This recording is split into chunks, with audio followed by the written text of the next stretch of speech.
The cold wind screamed through the narrow alley, tearing at the loose buttons on Marcus's tattered coat and stinging his exposed skin like tiny daggers. He hunched further into himself, trying to find some semblance of warmth against the unforgiving brick wall. It was futile. The biting December chill had long seeped into his bones, rendering every breath a sharp reminder of his desperation. His hands trembled, not just from the cold, but from the hunger that gnawed at his insides, relentless and cruel.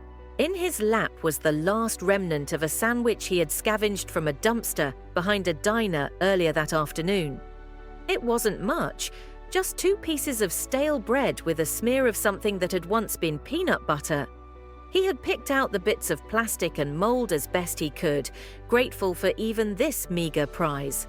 But now, holding it in his trembling hands, he hesitated.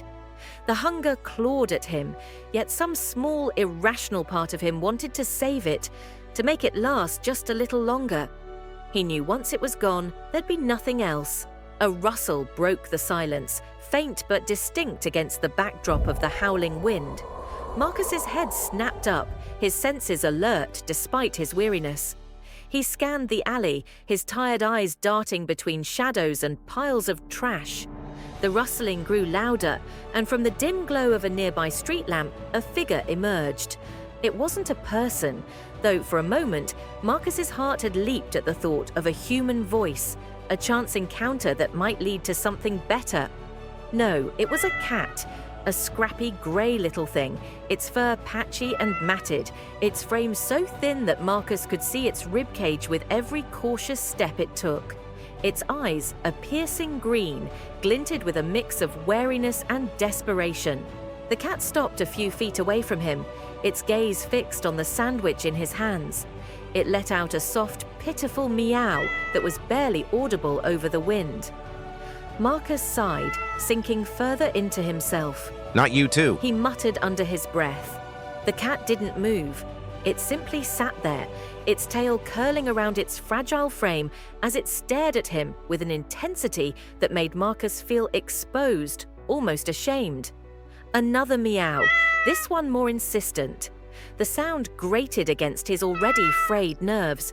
You think I have enough to share? Marcus snapped, his voice harsher than he intended. The cat flinched but didn't retreat. Its gaze didn't waver, and Marcus felt an uncomfortable pang of guilt. He looked down at the sandwich in his hands, then back at the cat. He hated how its eyes seemed to pierce through him, as if seeing every failure and regret that had brought him to this alley. He turned away, focusing on the sandwich. I can't. He whispered, more to himself than to the cat. I don't even know where my next meal's coming from. The cat meowed again, softer this time. Marcus closed his eyes, trying to block out the sound, but it was no use. It wasn't just the cat, it was everything. The months of sleeping in doorways and alleys, of being invisible to the bustling city around him.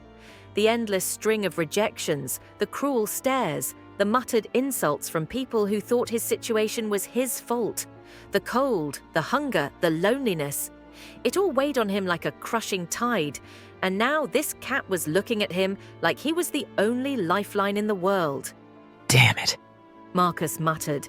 His fingers tightened around the sandwich for a moment before he tore off a small piece of bread and tossed it toward the cat.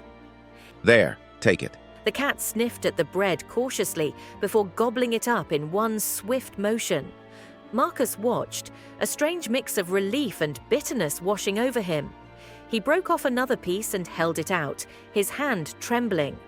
The cat hesitated for a moment before stepping closer, its movements slow and deliberate. When it finally took the bread from his hand, Marcus felt a faint warmth in his chest, an odd, fleeting sense of connection in an otherwise cold and indifferent world.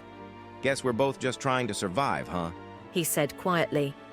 The cat didn't respond, of course, but its green eyes met his, and for a brief moment, Marcus felt less alone.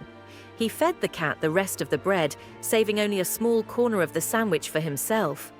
As he ate, he tried not to think about how hungry he still was, how the meager meal did nothing to quell the ache in his stomach. The cat sat beside him now, purring softly, its thin body pressed against his leg for warmth. Marcus reached out hesitantly, his calloused fingers brushing against its matted fur. It didn't pull away. For the first time in weeks, he felt something other than despair. It wasn't much, just the faintest flicker of warmth, a fragile ember in the icy darkness, but it was enough to keep him sitting there a little longer, the cat by his side. As the wind howled and the city lights flickered in the distance, Marcus leaned his head back against the wall and closed his eyes. He didn't know what tomorrow would bring, but for now he wasn't completely alone.